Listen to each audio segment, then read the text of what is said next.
Hello, this is video number 4 of the chapter Thermal Properties of Matter. In this video, we will be talking about change in state and the concept of latent heat. Okay, so we understood about specific heat capacity, which is a property of a material. It basically, and remember the master equation I've told you, Q is equal to ms delta T, or it is also equal to Nc delta T. Number of moles, mass, specific heat capacity, molar heat capacity. Right? So specific heat capacity means if you are taking 1 kg of the substance and you want to increase its temperature by 1 degree centigrade or 1 Kelvin, that is unit mass through a unit rise in temperature, what amount of heat you require, that is what we call its specific heat capacity. Alright, so now let's talk about change of state. Now what is this change or change of state? Change of state. Okay, so this change of state is, now we describe a term called as state or phase, which is used to describe a specific state. What is the meaning of specific state? Either a matter can be in solid form, liquid form, or a gas form. The transition from one phase to another is what we call as change of state or change of phase. Correct? Now you know this already, but let us once revise this. Solid to liquid, you need to heat it, and liquid to gas also you need to heat it. So this process is what we call as melting.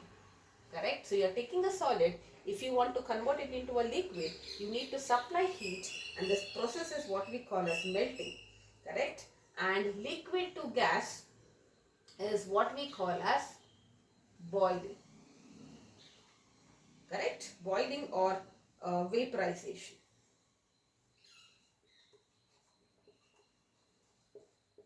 And the reverse, if you want to convert gas to liquid, you should remove heat.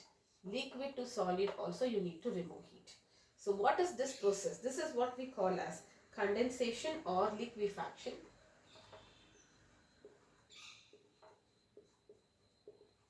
And this is what we call as solid, this is what liquid to solid, right? It is called as freezing or fusion. Okay, now the change, sometimes some substances will directly turn into gas. They bypass the state of liquid.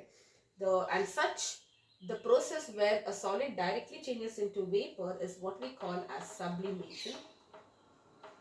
And it is supply heat. The reverse, when you remove heat, is what we call as deposition or solidification. And such substances are what we call as sublimates. Example, dry ice, which is solid carbon dioxide. Naphthalene balls, you know this, okay. Ammonium chloride, camphor. These are good examples of sublimates. Iodine also, iodine. Iodine is in purple color solid.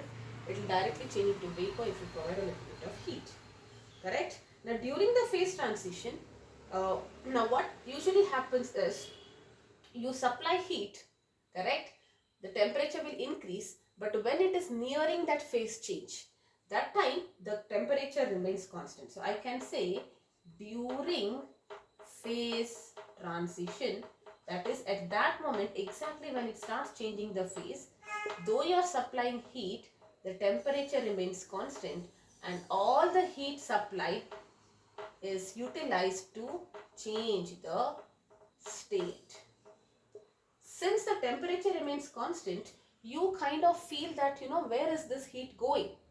Correct? So for example, now before that maybe we will decide about melting, we will talk about melting point and then come back to that. Alright?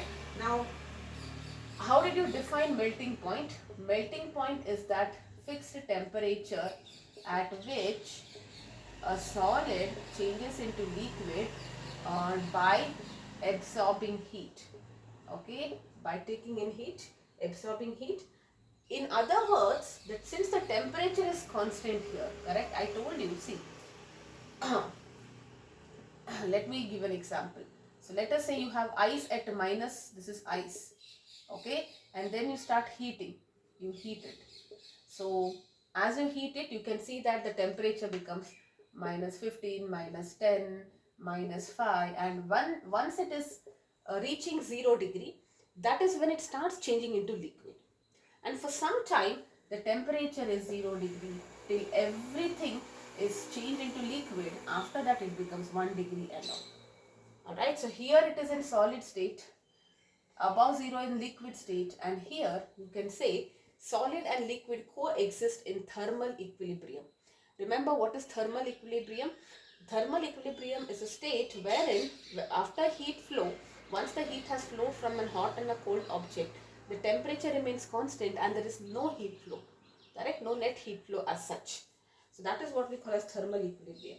So I can also say that now the standard, whatever your lower grade definition is, melting point is that temperature at which a solid changes into liquid by supplying heat to it. Correct? And we know that during the phase change, I told you, initially the temperature increases. When it reaches that state, exactly 0 degree is the melting point, right? At that time, though you are supplying heat, all the heat is utilized to change the state, and after that it again the temperature rises, and now it will be in liquid state if you're talking about water. But as long as it is in 0 degree centigrade, till every solid is changed into liquid, every molecule of the ice is changed into liquid, the temperature remains constant. So I can redefine melting point in a different way, that it is that temperature at which solids and liquid coexist at thermal equilibrium during the change of phase of a substance from solid to liquid. Correct? Freezing point is also going to be the same. It is just that you're coming backwards, right? So you have a water at 10 degree. Now you remove heat from it, you start cooling it. 9 degree, 8 degree, 7 degree, 6 degree. So as and when heat is removed, it starts cooling, it starts cooling, it starts cooling. But the moment it reaches 0 degree, that is when the temperature remains constant. Though you are removing heat, temperature should have come down, but temperature remains constant till all the liquid is changed into solid. So freezing point also is the same, just that the reverse happens and you need to remove heat. Alright, now let us say what is boiling point. Boiling point is that temperature at which liquid changes into gas by addition of heat. Correct? Same thing happens. Okay, so initially temperature increases. For water, when it reaches 100 degree, it becomes 100 degree and then it starts increasing. So at this temperature, liquid and gas coexist in thermal equilibrium. So I can also say boiling point as that temperature at which liquid and gas exist in thermal equilibrium during the change of substance which in the liquid form to its gaseous or the vapor form. Okay, now this is something that you know. Now what is more important is, okay, we'll come to it, latent heat. Before that I have to talk about the variation of melting point. Okay, so you know, if the temperature is for water, let me give, like, you know, -10 and all, it is in solid. The moment it reaches 0 degree, it starts changing into liquid. For some time temperature is constant. That heat is latent heat, which we will talk about. And then it starts changing into liquid. You supply heat, the temperature rises till it reaches 100 degree. Again for 100 degree it is constant. Correct? So what are the pressure things? Melting point decreases if pressure increases, whereas boiling point increases with pressure increases, or in other words, it decreases if the pressure decreases. Think about it logically. Now you can remember it this way, but logically, how do you understand? There is a solid, okay, this is a solid, and you are increasing the pressure, correct? If you are trying to put it, like you try to crush your ice, think about it, you are increasing the pressure there, right? Very easily it will start melting, don't you think so? It will start changing into liquid very easily. That is when you say melting point has lowered. But for a liquid, okay, now let us say you have water and you are trying to apply pressure. If you are trying to apply pressure, what will happen? You are forcing the molecules to come closer towards each other, right? And what is this boiling point? You have to convert it into a gas. That means the typical nature is the molecule should go far away. That's when you attain a gaseous state. The heat which you are supplying is making the liquid molecules to go a little far away, and a state will come when it gets converted into a gaseous state. But if you apply pressure, you go on increasing, you are making the molecules come closer. The molecules want to go away, you are making it closer. So don't you think the boiling point will be more? You require more heat because you are putting pressure now. It is coming closer. More heat to make them really separate, or really go to a faraway distance. Correct? So these are the two things. Remember it whatever way you want. For melting point, pressure, if the pressure increases, boiling point decreases. The melting point of a substance decreases with increase in pressure, and boiling point increases with increase in pressure. That's the reason when you go to a hill station, correct? This is what you studied in your lower grades also. You find cooking very difficult. It takes a lot of time. If you go to Himalayas, or if you go to some hill station and try to cook, you feel that it is taking much longer for your cooking to happen, right? The reason is hill station is at a higher elevation, so the pressure is low. You know that atmospheric pressure decreases as you go upwards, because the air column on your head, the length, it decreases. But if you go into the sea, it increases, correct? So hill station pressure decreases, so boiling point should also decrease. That means water will start boiling quickly. Now you might be wondering, if water starts boiling quickly, it should be easy for me to cook. No. The water is required for your cooking process, correct? You need water to cook. Like you add it to the dal should be boiling in water, it becomes soft and it is cooking. Now if your water is very quickly changing into vapor, there is no water left, how will the dal cook? You need more water, you need more water and all of that, right? So that's why you have to use a pressure cooker. Alright, and there is one point where solid, liquid, gases coexist in thermal equilibrium, and that is what we call as a triple point. Now you will be wondering, how is it possible? Solid liquid exists in thermal equilibrium during its melting point. Liquid gases both exist in thermal equilibrium during its boiling point. Melting point, if you consider ice, it is 0 degree. Boiling point of water is 100 degree. How will the three things exist together? If this were your question, you are not just playing with temperature, you also play around with pressure. So make a mix or match of temperature and pressure, and there will be a state at which the solid, liquid and vapor will coexist in thermal equilibrium. Okay, and that is what we call as a triple point. Okay, now there is one more small concept which is called as regulation. And you know, regulation is the reason why you can even skate. If you're good at skating, you enjoy skating, if regulation was not there, you would probably be not able to skate. It is this important. Now what is this regulation? You have a solid, right? Now if you increase the pressure, if you put pressure on it, you increase the pressure, it starts changing into liquid at a temperature below its melting point. Okay, let us say this was ice. This is still at minus 8 degrees centigrade. That means it is in solid state. Till it reaches 0 degree, minus 1, minus 2 also, it's in solid state. But at minus 8 only, you are applying pressure and you are changing it into liquid. Correct? Because if you apply pressure, the molecules will be forced to come closer, and that is favoring it, right?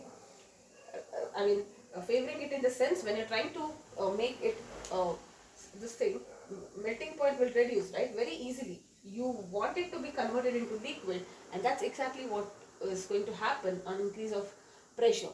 The molecules are coming closer, closer, closer. You're putting pressure, molecules are coming closer and closer. Correct? So very quickly, because of that high pressure, very quickly the this ice gets turned into liquid on applying pressure. Right? You are putting pressure, the molecules are closer. Now don't get confused, the molecules are coming closer. That means it doesn't want to change into liquid. No.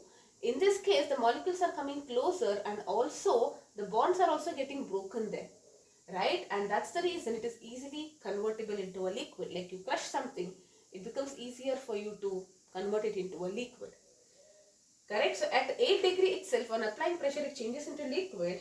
And then if you remove pressure, okay, you remove pressure, it converts back into solid.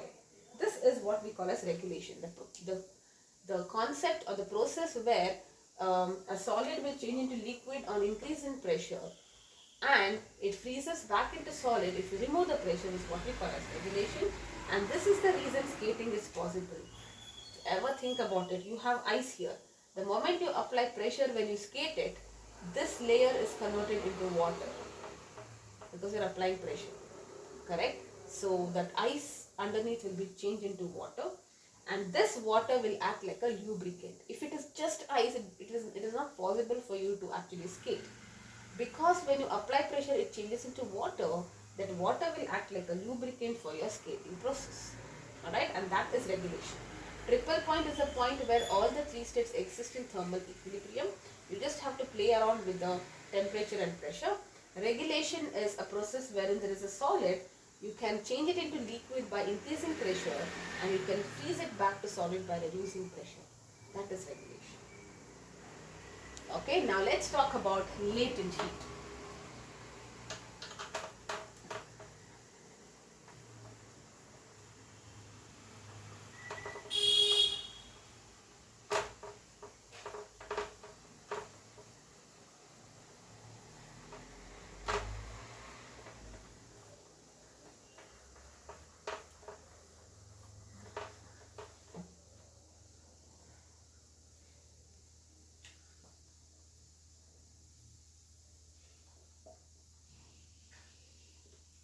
The literal meaning of latent is hidden. Okay, latent is hidden. Now what is this latent heat? We have already discussed it. Alright, so you have ice at minus 10 degrees centigrade. You start heating it continuously. Right, so the temperature will increase. So it becomes minus 9, and then minus 8, minus 7, and then it becomes 0 degree. You still heat it, it remains 0 degree for some time, and then it becomes 1 degree, 2 degree, and so on, till it becomes 100 degree, right? So until here it was in solid, here it is in liquid, okay, and here it is solid comma liquid, and once it crosses 100 degree, it continues to be in 100 degree. Both are existing in thermal equilibrium, and then it increases. Okay, so this is in gas.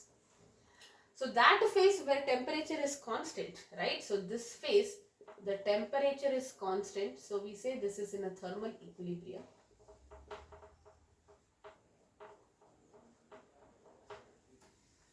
Right? So since the temperature is constant, you have studied about thermal equilibrium, right? Thermal equilibrium, there is no transfer of heat between them, and the temperature is constant. That is thermal equilibrium. Now, if you are supplying heat and the temperature is constant, where is the heat going here? Where is the heat going here? Because here you can understand that heat, because you are heating, the temperature is increasing. Here the temperature is not increasing.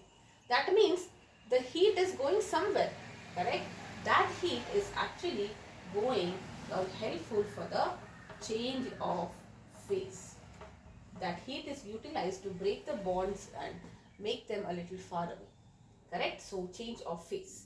So the latent heat is also the heat required for change of phase. Okay, so heat required during phase changes. Heat, I should not say required in that case, heat absorbed or liberated during phase transitions. And what is the general thing? If L is the latent heat, I can write Q is equal to Ml. So basically latent heat is L. This is my latent heat. This is per unit mass. Okay, amount of heat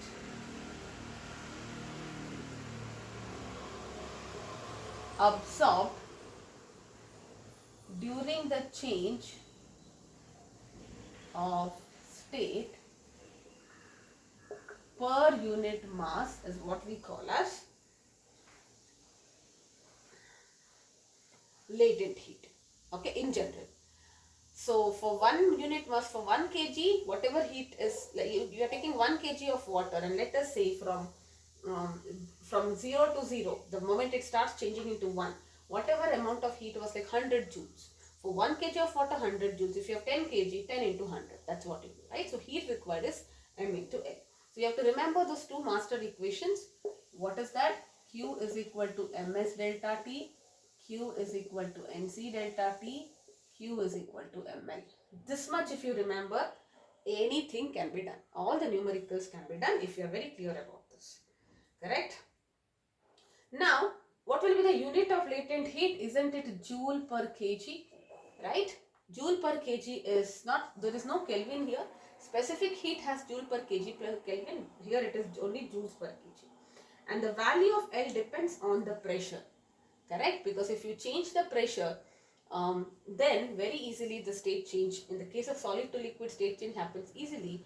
And in the case of liquid to gas, it is obstructing. Correct? So that's exactly what happens. Now there are two kinds of latent heat. One is what we call as latent heat of fusion.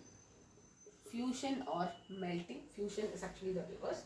The amount of heat required, this is the amount of heat required by unit mass, because latent heat is defined for unit mass, alright, to change its state from solid to liquid at its melting point. This is very important. Solid to liquid can be achieved even by pressure, right? And that is not what we call as latent heat. It should happen at its melting point only. Alright, so during its melting point, that is 0 degree, that's a melting point. So during at 0 degree sharp, what amount of heat is required by unit mass or an object of 1 kg to convert itself into liquid? That is what we call as latent heat of fusion. And this is reversible process, don't you see? So at a 0 degree, if you come reverse, water is cooling.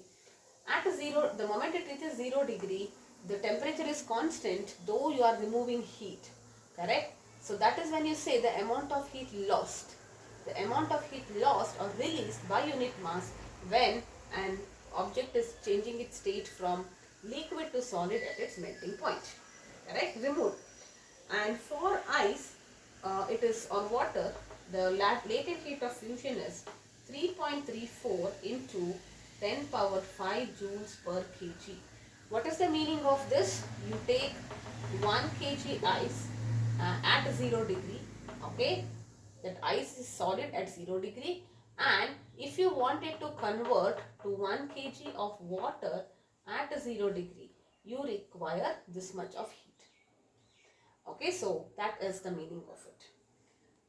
Similarly, you have a concept called as latent heat of vaporization.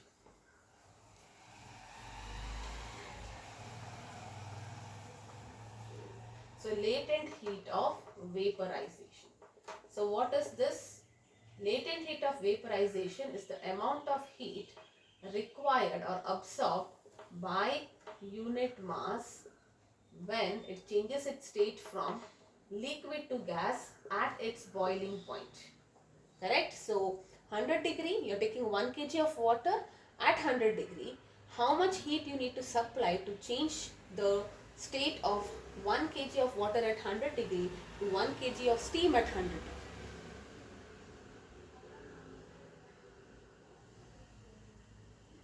Okay, that is what we call as the latent heat of vaporization. So latent heat of vaporization, you write it like this, m into LV. Right, so this is what you write. Here you write Q is equal to m into LF. LF value is this much. LV value is, let me just take the value. It is, LV is 22.6 into 10 power 5 joules per kg. Obviously you need more heat to change from liquid to gas, right? So this is 3.34, this is 22. Almost how many? 6 times, 7 times, 6 times roughly. Correct? Yes. Okay. Now there is a graph which you need to know. It is temperature, or let me say maybe heat energy and temperature. Temperature I am measuring in degrees centigrade. Alright, so the graph will be something like this.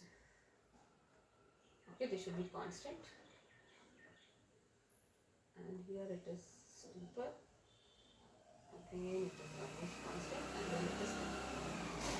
Look at that. This is when this temperature is 0 degree and this temperature is 100 degree. Alright, so here this is in solid state. Here it starts changing, phase change. Here it's in liquid state, liquid to gas, and it is in gaseous state. Correct? So you can see that the length, the slope, what is the meaning of this? If the heat increases, temperature increases. Here it is increasing quickly, here it is increasing slowly, and here it is increasing quickly. Okay, so the graph is also different. I hope you are able to get this graph. This is very, very important. Alright, so yes, theory questions I don't say because these are lower grade questions, but numericals definitely you need this. Okay, so let's take some question.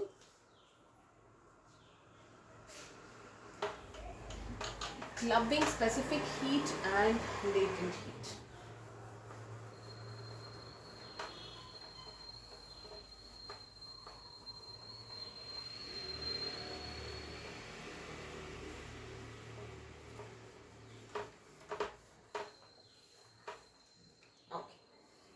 When 0.15 kg of ice, so when you took 0.15 kg of ice at 0 degree centigrade mixed with 0.3 kg of water, 0.3 kg of water at 50 degree centigrade, okay, in a container, the resulting temperature, okay, means when it is attained a thermal equilibrium, the resulting temperature was 6.7 degrees centigrade.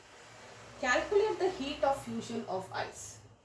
So you have to find this LV, and SW is given to you 4186 joule per kg per Kelvin. Alright, beautiful question. See, visualize this. Once I do two questions, I think you should be able to do pretty much all of this. Concept should be clear.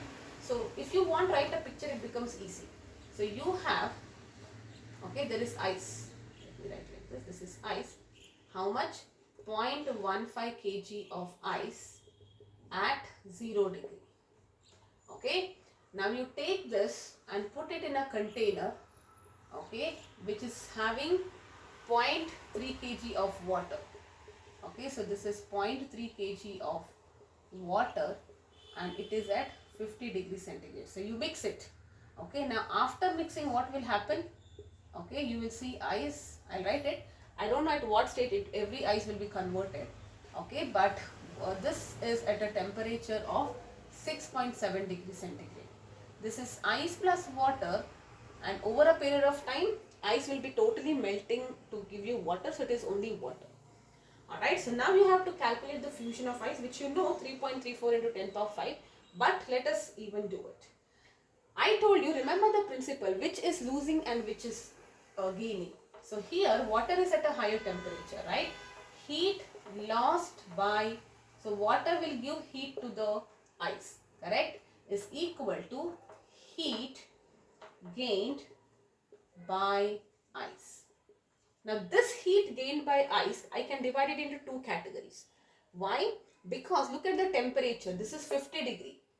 The temperature will reduce, and for the ice, the temperature will increase. Ice was at 0 degree, correct? So final temperature of the ice is 6.7.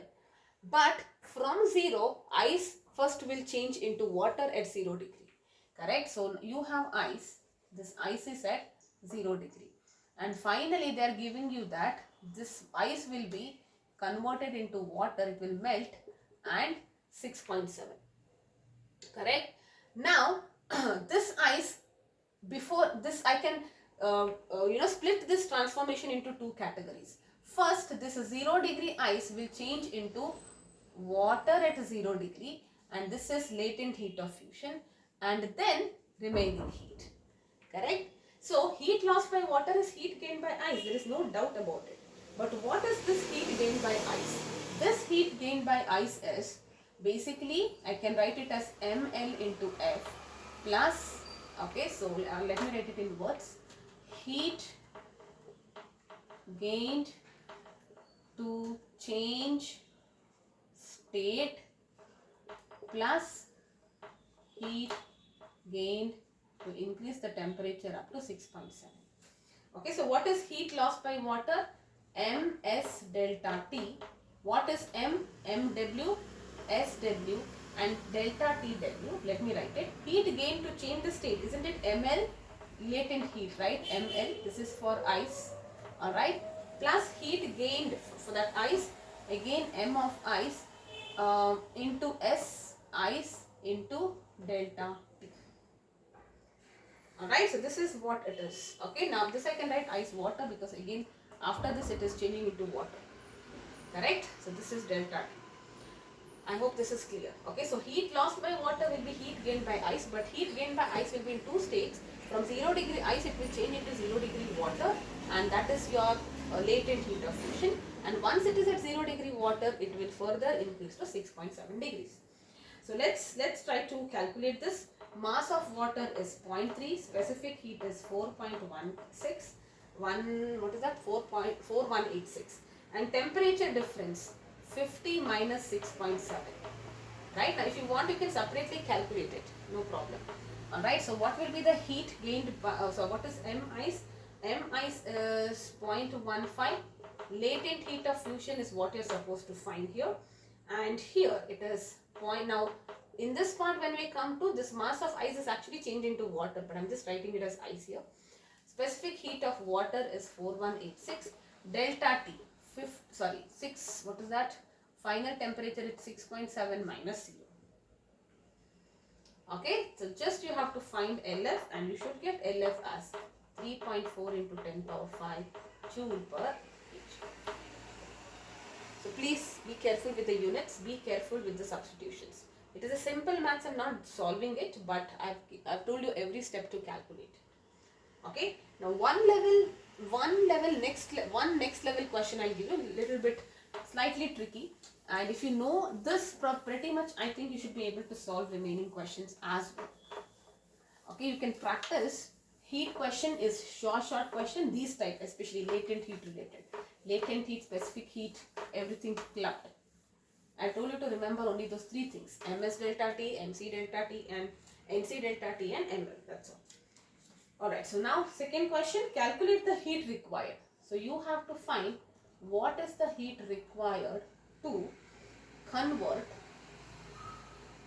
3 kg ice at minus 12 degree centigrade kept in a calorimeter.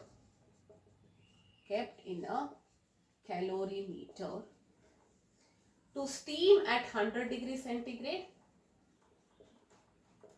okay, at atmospheric pressure, okay, given specific heat capacity of ice is given as 2100 joule per kg per Kelvin. Specific heat capacity of water is 4186 joule per kg per Kelvin. Okay, latent heat of fusion of ice is given as 3.35 into 10 power 5 joules per kg, and latent heat of steam, okay, is given as 2.256 into 10 power 6 joule per kg. So what is it? See, visualize this. You have 3 kg ice and the temperature is minus 12. Okay, so solid I will write like this, liquid I will write like dash dash, and gases will be like a molecule. Okay, this is the way I picturize this. Okay, now you have to heat it. Okay, and after heating, finally you need to get steam. Okay, so this is steam at 100 degrees centigrade. So how much heat I need to give so that I take 3 kg of ice, alright, and then I should be getting steam at 100 degrees. Temperature of steam is 100 degrees. Now don't be confused that why this 100 degrees is given. Obvious, steam can even have higher temperatures, right? Starting is 100. Alright, now let us see how do we divide this. Okay, so first you have to take ice which is at minus 12 degrees centigrade, and then you will heat it till you get, this heat is nothing but Ms delta T. Okay, I'll write this also. Like a flow chart I will do it, it will be easier for you. So you take ice, you heat it, and then you will be getting ice at 0 degrees centigrade, and then you will get water at 0 degree centigrade, and this heat is MLF. Correct? This is a latent heat, phase change. Now water, after that you will heat it till you get water at 100 degrees centigrade and finally steam at 100 degrees centigrade. This heat is again ms delta T, but here it is ml. So how many heats you need? This plus this plus this plus this is your total heat. Okay, so this is during phase change. This is also during phase change. So during phase change, the heat is ml, latent heat. Fusion it is LF, vaporization is LV. Remaining time it is your ms delta T. Alright, so let me write this as Q1, this is Q2, this is Q3, this is Q4. So Q is a summation of this. So if you do everything together may be confusing. So let us calculate Q1. Q1 is the heat required to change ice into ice, but temperature is from -12 to 0. Correct? So it is mass of the ice into S of the ice, because everything is in ice state. You cannot use S water here, it will be wrong. Okay, S ice. See at what state it is and use the specific heat accordingly. Delta T. Mass of the ice is 3 kg. Specific heat is 2100. Temperature 0 minus minus 12, which is 0 plus 12. Okay, and this comes out to 75600. 756. Sorry, yeah. 75600 joules. First one. Q2 is the heat required to change ice, basically for the state change, correct? Latent heat it is. Temperature will be constant. It is nothing latent heat. That's why you don't have delta T here, because temperature is constant. So what is your Q? Now which thing you have to use here? It is mass of ice only, because same ice is getting converted into water, right? LF. So it is 3 into 3.35 into 10 power 5, which will be 1005000 joules. You can verify this. Okay. Q3 is this heat, correct? So it is ms delta T, but now it is already in water, correct? So it is mass of water, specific heat of water. Now mass of water is what? See, it is the same ice which is melting. You are not adding some water to it, correct? So it is still 3. The mass is always 3 because it's the same substance, correct? Specific heat of water you need to use. Temperature from 0 to 100. 100 minus 0 is 100. Okay, so you will be getting, I don't know what is the value here. Yeah, 1255800 joules. And last Q4, which will be again latent heat, LV. M you can take water or ice, it doesn't matter. LV, correct? So it is 3 into LV or L steam is 2.256 into 10 power 6. Okay, so what you get? 6768000 joules. 6768000, yes. And total heat which is asked is nothing but Q1 plus Q2 plus Q3 plus Q4. You add these 4, you will get the answer, and it should be 9.1 into 10 power 6 joules. Verify this. I have told you the logic. I don't do the calculations, waste of time. You know how to calculate. If you want to check, use calculators for now. Logic should be known first place. Calculations, if you are comfortable, fine. If you are not so good at calculation, please do 1 or 2 questions end to end with calculations and everything. Alright, so that's it. Alright, so that completes this part. The last part here will be this. These type of questions are super important. One sure short question on latent heat with specific heat or molar heat. Okay.